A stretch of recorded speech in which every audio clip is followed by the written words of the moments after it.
कल यानी कि 4 जून को भारत के सबसे बड़े लोकतंत्र में किसकी जीत होती है, इसका पता चल जाएगा। कल सभी की नजरें केवल और केवल लोकसभा चुनाव पर रहेगी।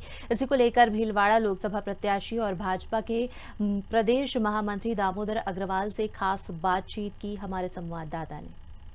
4 जून को लोकसभा चुनाव की परिणाम की घोषणा होने वाली है। परिणाम की घोषणा के साथ ही जो प्रत्याशी हैं अलग अलग पार्टियों के, वो अपने अपने रण में उतर चुके हैं और कहीं ना कहीं इंतजार रहेगा। जनता को तो इंतजार रही है, मगर वो भी कहीं ना कहीं सोच विचार के बैठे कि कल क्या होने वाला है, क्योंकि जनता ने जब बटन दबाया तो किसके नाम का दबाया।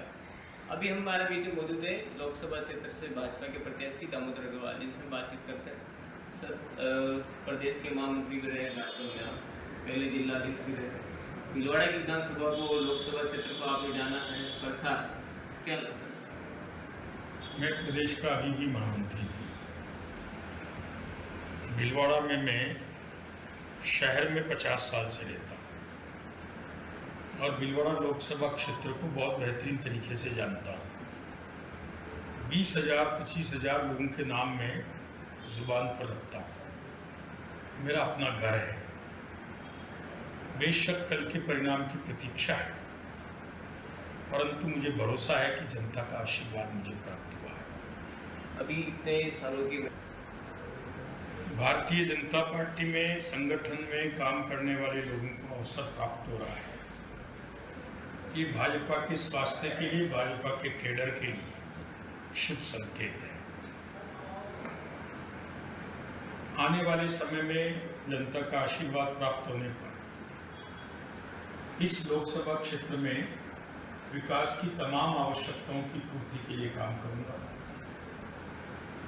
मैं जन कल्याण के लिए समर्पित रहूंगा और कैसे जिले में रोजगार का सृजन होकर नौजवानों को रोजगारी मिल सकती है, उस दिशा में मेरी प्राथमिकता है।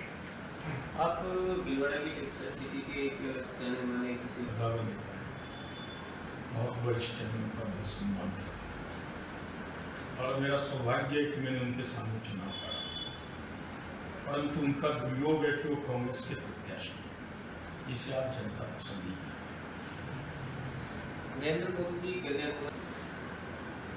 नरेंद्र भाई असामान्य व्यक्ति है, ईश्वर की एक विशेष कृति है। उनका काम करने का अंदाज और सोचने की दिशा ऊंची है। वो चुनाव के उपरांत उस शिला पर गए जहां दुर्गा विराजती है और जहां पर स्वामी विवेकानंद ने ईश्वर से प्रेरणा प्राप्त की। आज हमारे नरेंद्र भाई मोदी भी वहां जाकर ध्यानमग्न होकर अपनी शक्ति का संचय कर रहे हैं, आध्यात्मिक साधना में लीन होकर आशीर्वाद प्राप्त कर रहे हैं। मोदी 3 के कार्यकाल का ताना बाना बन रहे हैं और मैं समझता हूँ वहां से वो ईश्वरीय आशीर्वाद से अभिसिंचित होकर बड़े आत्मविश्वास के साथ अपने काम पर लग चुके हैं।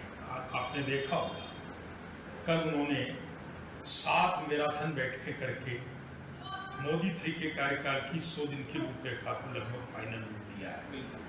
आत्मविश्वास से परिपूर्ण यह महामानव भारत की जनता के लिए बहुत बड़ी उपलब्धि है, इसलिए जनता का आशीर्वाद उनके साथ है। विश्व की 13वीं 11वीं अर्थव्यवस्था से 5वीं अर्थव्यवस्था पर आए हैं और मोदी 3 में हमारा संकल्प है कि हम विश्व की तीसरी बड़ी महाशक्ति आर्थिक दृष्टि से बनेंगे। और अब तो स्वर्ण भंडार बढ़ाने के दिन है, और केवल स्वर्ण भंडार नहीं, भारत के लोकतंत्र के इतिहास के स्वर्णिम पृष्ठ लिखने का दिन चल रहा है। इसलिए मोदी 3 का कार्यकाल बहुत यशस्वी कार्यकाल होगा, जिसमें हिंदुस्तान की आम गरीब जनता विकास के जीवन स्तर को उठाने के अवसर प्राप्त होंगे और भारत गरीबी के कलंक से उठेगा। इन 10 वर्षों में भी 25 करोड़ भारतीय गरीबी की रेखा से ऊपर आए हैं। आर्थिक दृष्टि से हम बहुत मजबूत हैं। एक जमाने में जब 2014 में मोदी जी ने कहा था हम 5 ट्रिलियन इकोनॉमी अचीव करेंगे, मनमोहन सिंह जैसे बुद्धिजीवियों ने कहा कि मोदी को समझ नहीं आ रहा है क्या बोल रहे हैं। $5 trillion economy, it is quite impossible. आपकी जानकारी के लिए हम वो प्राप्त कर चुके हैं और अब हम तीसरी अर्थव्यवस्था की ओर बढ़ रहे हैं। देखिए, टिकट मिलना नहीं मिलना, देना नहीं देना केंद्रीय नेतृत्व का विशेषाधिकार है। टिकट मिलने के बाद भारतीय जनता पार्टी के 100% कार्यकर्ताओं पूरे मनोयोग से अपना समय दिया, शक्ति दी, परिश्रम किया, पसीना बहाया।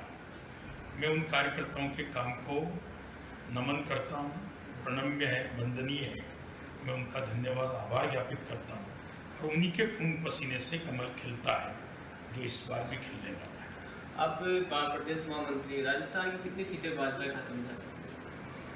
25 से 25। तो ये थे हमारे बीच में दामोदर जी अग्रवाल, जो भीलवाड़ा के भाजपा के प्रत्याशी भी है। अब कल परिणाम पता चलेगा कि क्या आने वाला है, मगर इनका कहना है कि जो भाजपा कार्यकर्ताओं ने मेरे लिए जो मेहनत की, कहीं ना कहीं वो कुछ नहीं मेहनत रहेगी और आने वाले कल के अंदर जो विकास की लहर है, हम जीत कर भीलवाड़ा के विकास को 100 की ओर बढ़ाएंगे। कैमरा पर्सन बीरू के साथ मैं पवन बाबू, खबर 4